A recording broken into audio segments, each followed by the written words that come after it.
Hello students, welcome to my channel Study with Anjali. Please like the video and share with your friends. So today let's start the next chapter from the Diary of Annie Frank by Annie Frank. Before you read, Anneliese Mary, that is Annie Frank, 12th June 1929, February or March 1945, was a German-born Jewish girl who wrote while in hiding with her family and 4 friends in Amsterdam during the German occupation of the Netherlands in World War II. Annie Frank was born on 12 June 1929 and died in 1945. She was a German born Jewish girl, means यहूदी लड़की थी, who wrote while in hiding with her family.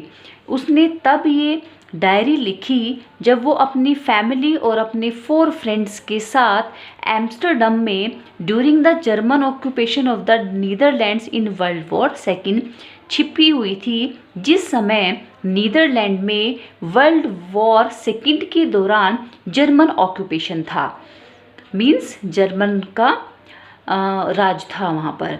Her family had moved to Amsterdam after the Nazis gained power in Germany but were trapped when the Nazi occupation extended into the Netherlands.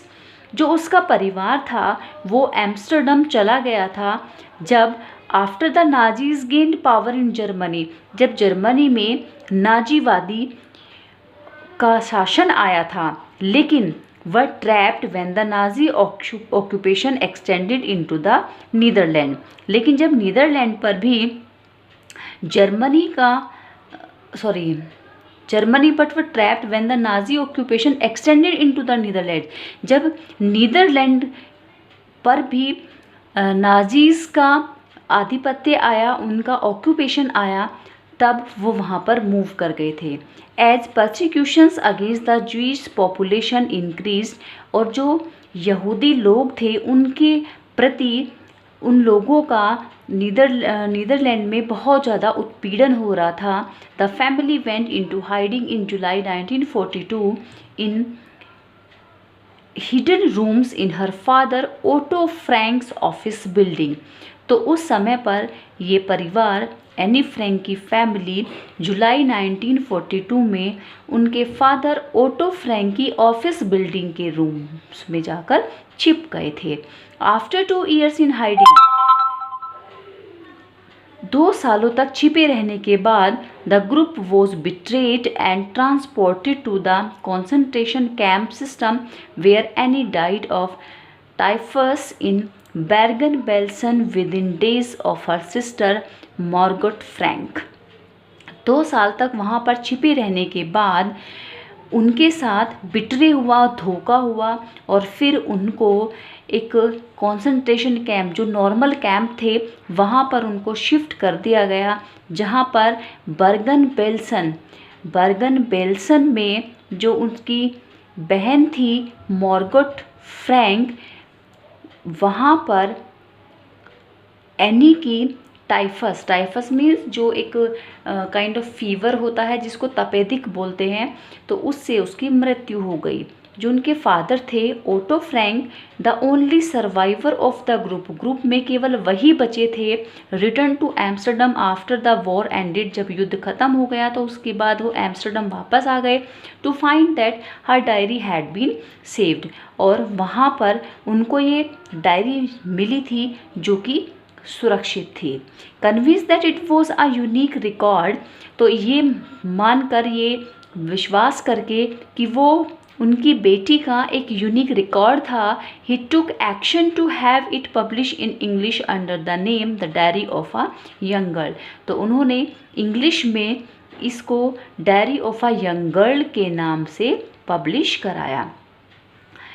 The diary was given to Anne Frank for her 13th birthday and chronicles the events of her life from 12th June 1942 until its final entry of 1 August 1944. तो जो ये diary थी ये Anne Frank को उसके 13th birthday पर present की गई थी और उसके जीवन के क्रॉनिकल्स में क्रम में जो इवेंट्स थे कब से 12 जून 1942 से लेकर 1 अगस्त 1944 तक के सारे इंसिडेंट्स को क्रॉनिकल वे में लगाया गया था. It was eventually translated from its original Dutch into many languages and became one of the world's most widely read books.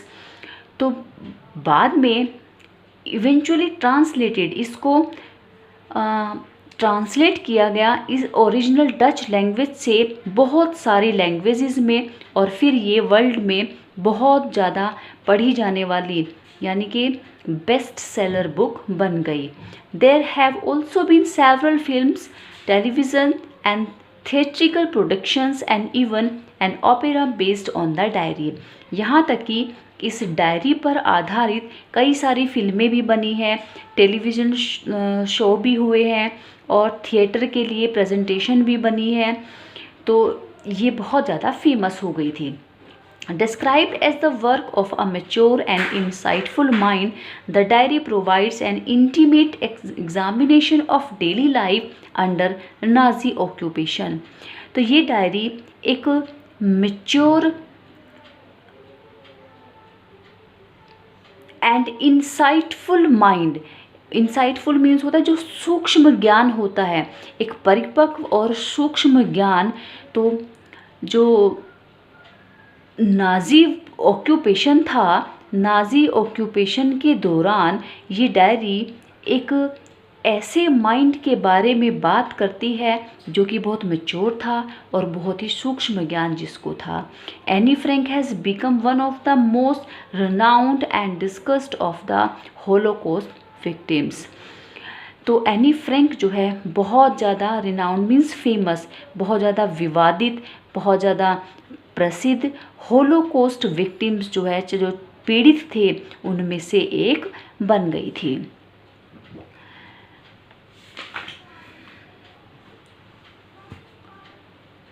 Writing in a diary is a really strange experience for someone like me.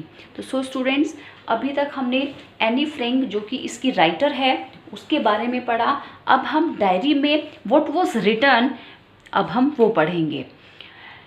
In writing in a diary is a really strange experience for someone like me. तो एक ऐसे व्यक्ति के लिए, someone like me, मेरे जैसे व्यक्ति के लिए डायरी लिखना ये बहुत ही स्ट्रेंज एक्सपीरियंस है. Not only because I am never written anything before, केवल इसलिए नहीं कि मैंने पहले कभी कुछ नहीं लिखा, but also because it seems to me that later on neither I nor anyone else will be interested in the musings of a 13-year-old school girl. न इसलिए भी नहीं कि उसको ऐसा लगता है कि उसके बारे में जो कि एक 13 साल की स्कूल गोइंग चाइल्ड है उसमें किसी को कोई इंटरेस्ट रहा होगा, और ना ही इसलिए कि उसने कभी नहीं लिखा. ओ वेल इट डजेंट मैटर. फिर वो कहते हैं कि चलो छोड़ो, ये बात कोई मैटर नहीं करती, मायने नहीं रखती. I feel like writing and I have an even greater need to get all kinds of things off my chest.